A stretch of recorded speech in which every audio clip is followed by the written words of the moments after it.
Yes, guys, let's talk about another thrilling England game with free-flowing football and everything like that. England are gonna win the World Cup. It's coming home.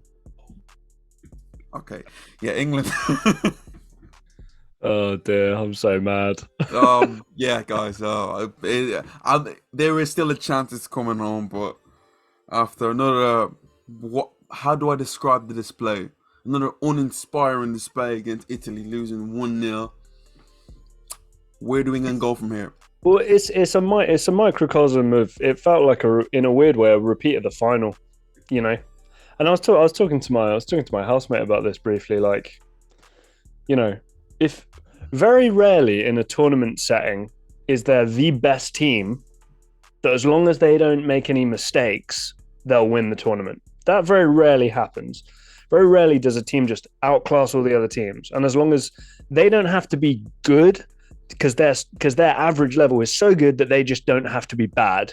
You know what I mean? Mhm. And I hope people at home understand the difference I'm talking about. I'm talking about there. England are not one of those teams. So, like, you know, Bellingham looked great. Phil Foden is day by day, week by week, proving it to me, and I'm more and more on the bandwagon as we go. I still like what Declan Rice has to offer here and there, but I mean, man, I know Pickford's been hurt. It can't be Nick Pope. Nick Pope needs to like not go. Basically, Harry Maguire, my goodness, he needs to not go. Eric Dyer, James, I'm not up to date massively on injuries and all this kind of stuff, but I don't know why Fikayo Tomori's not playing. I don't know where John Stones is. Maybe he's hurt. I don't know. But if I need to watch Dyer pass to Maguire, pass to Dyer, pass to Maguire, pass to Rice, pass to Dyer, pass to Maguire, I'm gonna go. I'm gonna go crazy. Those two wider wing centre back spots need. They're arguably the biggest part of the game for this England team to have any sort of success. And they need to start taking risks, breaking lines, because we have players who can receive the ball, turn, and then we're talking. You know what I mean? So, again, yeah, no risk it, no biscuit. And if England are going to win any sort of major tournament, be that the Euros, which is easier than winning a World Cup, there needs to be some risk it in there. And there is no risk it in this England team. I like our attacking options and I like what some of our players can do when they get in the right positions. But at the moment, it's so easy to play an attacking three and just prevent England from getting out of a possession dominant way of playing football. So again, I know that I think I'm a bit extreme with how I would want England to play if I was manager and I was, putting the X's on the board, right, and designing the way England would play. But yeah, I think you said it all, uninspired, and yeah, you're just left going, right, well, at what point was a play made or somebody grasping the game and going, now we're going to go score, now we're going to make, because this Italy team, James, this is not a good Italy team. Don't No, get it twisted. They won the Euros, and again, they but played Jack, the great in the Euros Euros. team and They this did team is two completely different things. absolutely. And again, you look at some of the names there, like not to be like rude or anything. Like I'm a Roma fan, but Brian Cristante is not all that in a central midfield position. Barella's a star. I think we can all say that. Demarco isn't really up to much. I know Raspadori has talent, Scamacca has talent, obviously, but we're not. This is a team without Ciro Immobile. This is a team without so many. Lorenzo Pellegrini didn't play. Jack, I feel like there's a lot to kind of unpack there, but the first thing for I me talked a that lot. sticks out is Yeah. that the back three thing for Gareth Southgate. Now that's his stuff, and I feel like as a coach, it's hard to tell a coach try something different because at the end of the day, he can say that I've got to a final and a semi-final playing a back three. But from what I've seen today with this Italian team, who, as you said, Jack, isn't the most gracious Italian team. I'm pretty sure there was recently that I think they got pumped by. I'm not sure if it was Spain or something like that. But this isn't the best like Italian team that we're looking at. But I look at the way that they set up with that back three, and people look at back threes and automatically believe it's defensive. No, it's the personnel you set up with. Saka looked out of shape in there. Yeah, Reece James, I didn't see much of him there. And for No. me, the biggest thing is that okay, they had the three players. So you had Sterling, Kane as the two strikers, and Foden playing up with him.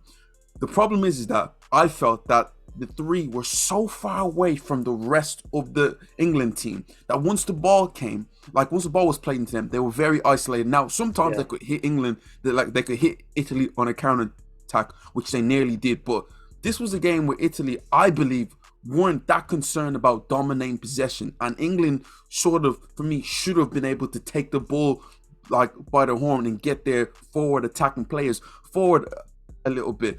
I think for me the biggest thing was that people are going to say, "Oh, Jack Grealish comes on and thing comes on." No, it was the fact that when England looked at their best was when the personnel changed to changed to a 4-3-3, where you had three attackers there, and also I felt the midfielders looked a lot more close Yeah. to for me to the attackers. So the biggest thing for Gareth Southgate is that can he get away from his old ways and try something a little bit different? Bellingham's You know? Bellingham's a superstar as well. Sorry, I just want to drop that nugget in there. Jude Bellingham's amazing and will be one of the best midfielders for the next decade and a half. Guy's unbelievable. But yeah, look, James, I agree with you. And again, you know, I hate to be kind of Debbie Downer on this kind of stuff, but that watching Harry Maguire pass to Eric Dyer, you just go, Jesus. But Jack, do you know what it is? It's to me not really about, okay, certain parts of it. The Harry Maguire thing, we all know how we feel about it. We feel like there's better players in in his position at the moment. But at the end of the day, Jack, Harry Maguire could generally have COVID and he would still get pipped. Yeah, I know. He could be just out with a hamstring injury. He'll still find a way for England to start. Let's just face it, he's going to start. We have to accept certain things. He's going to play a back three. But what I look at Gareth Southgate is that he must look at his team right now. Is that how can I get the best out of these individuals going forward, Jack? Because playing against Iran. But this is what I think the problem is. You saw pretty early on, Italy were like, "Oh, those two wide centre backs, yeah, they can have the ball. It's fine. We don't mind. We're not going to let them play through the middle. We'll let them play out wide." And also the other thing, you know, that struck me as well, James, a lot of these Italian players, shockingly, play in the Italian league, where three centre backs is a pretty common setup and way of playing. This is not some new like, oh wow, they're being so different and like these Italian players are like, yeah, we know what you're trying to do here. And they don't have the players to be able to execute those kinds of passes. So again, that's where it stemmed from me. I thought that at points, you know, looked lively in transition and stuff. You know, I highlighted some players that I like the looks of, but again, it's you know, I'd like to say I'm ready to be hurt again, but I'm really not. I'm really not, and I'm going to be upset as long as Harry Maguire, you know. And again, Eric Dyer has his merits and stuff, but it's just not. You're not. It's square peg round hole stylistically, not in terms of position, but stylistically, it's square peg round hole. That's what bothers me, I think. But to me, I look at it from the point of view of formation wise. How can you get the best out of Sterling? How can you get the best out of Kane at this moment of time? And yes, I don't think Sterling worked as well playing as a two. I feel like he's a lot more comfortable, in my opinion, in like wider areas where like he's side on and like he can he can receive the ball and sometimes see the play. Compared to he does running behind and like makes makes a great option by stretching the team. But how many times does that really happen? You know, I look at the way Spurs set up and I look at Harry Kane. I can see what he's what he's trying to do with Sterling, trying to make him a son in a way. But I feel like Harry Kane is your best telling Harry Kane in the situation here. Yeah. Leave whatever's going on there. You might have to have less touches, but I want you higher up the field because once we get the ball into you in the 6-yard, in the 18-yard area, you're arguably the best in the world in that like in that position of finding a shot. So I feel like with England, there is a lot of issues, but there isn't really. Jack, do you understand? Because I feel like certain bits can be fixed.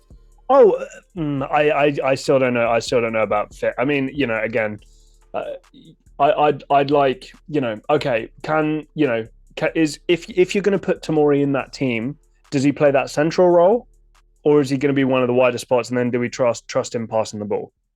Stones, same thing. Like I don't know what you want to do with John Stones. If you're gonna have that kind of central guy who's not really going to play passes through the middle, right? Who is just going to play it to either of his centre backs wide or his wing backs if they're open, right? Those are kind of the limited passes he's going to go to. Maybe you give that to your least talented passer and play them in the middle.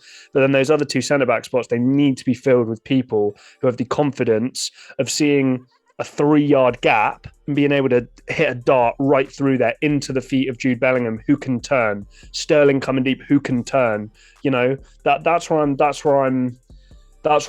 seeing the problem. Because again, James, it's slow death territory for me. That's what I'm struggling with, and that's the problem with the game. Who had more shots? England. Who had more shots on target? England. Who had more possession? Only just, but England, right? Even in Milan, fucking, excuse my language, we had more of all that stuff, but we lost the game 1-0, right? But So it's kind of like the final. I know the final is penalties and whatever, and sure, but there always felt like a little bit of kind of an inevitability about and the Euro team, like you said, is totally different, but of just getting beaten by these better teams. That's the problem.